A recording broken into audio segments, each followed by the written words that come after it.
Art Bell, Somewhere in Time.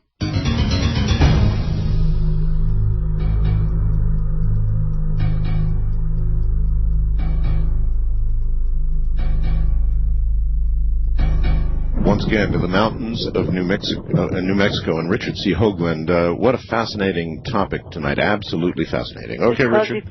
It makes everything you've done, Art, and all the topics and people that you've had on take on a whole new meaning. We now have a way to measure the unmeasurable up till now. That's it. That really is it. You're right. And you know something, Richard? I don't have to measure it to know that it's true. But it nevertheless fascinates and comforts me to know that it can be measured. I never for one second doubted that it was true, and I don't need the charts to believe it, but the charts are effing amazing. They really are. I mean, look, my friend and yours, Daniel, and I are living proof that this works. But if you want graphical proof, you look at those graphs.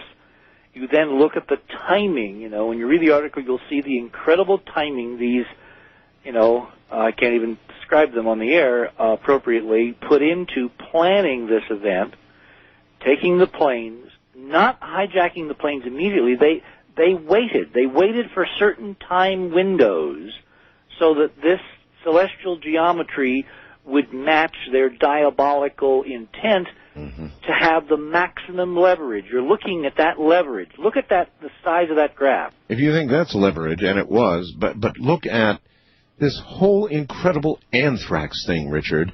And nobody would minimize the fact that one person has died and many others have been either exposed or injured in that they're now ill from this.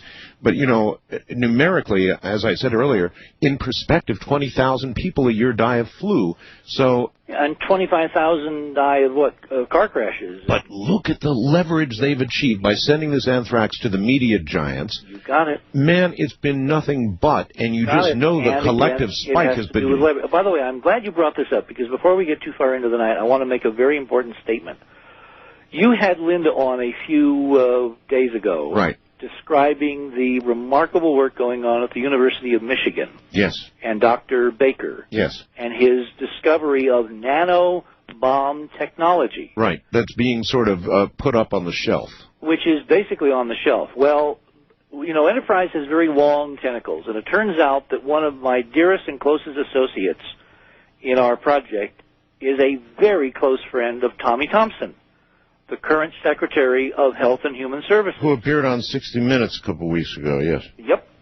So what I asked this person to do was to take the material from the Center for Nanobiology at the University of Michigan on Dr. Baker's breakthrough discovery, which, for those who weren't tuned in, a few weeks ago, this basically is a non-invasive, completely benign treatment that consists of a kind of an emulsified salad dressing of detergent, oil, soybean oil, and a few other things, and you spray it around where there is danger of microorganism contamination, be it, syphilis, anthrax, spotted fever, the flu, it works on viruses and bacteria. And it eats that stuff up. It blows them up. Yeah, blows them up. Literally because of surface tension. It's a mechanical device.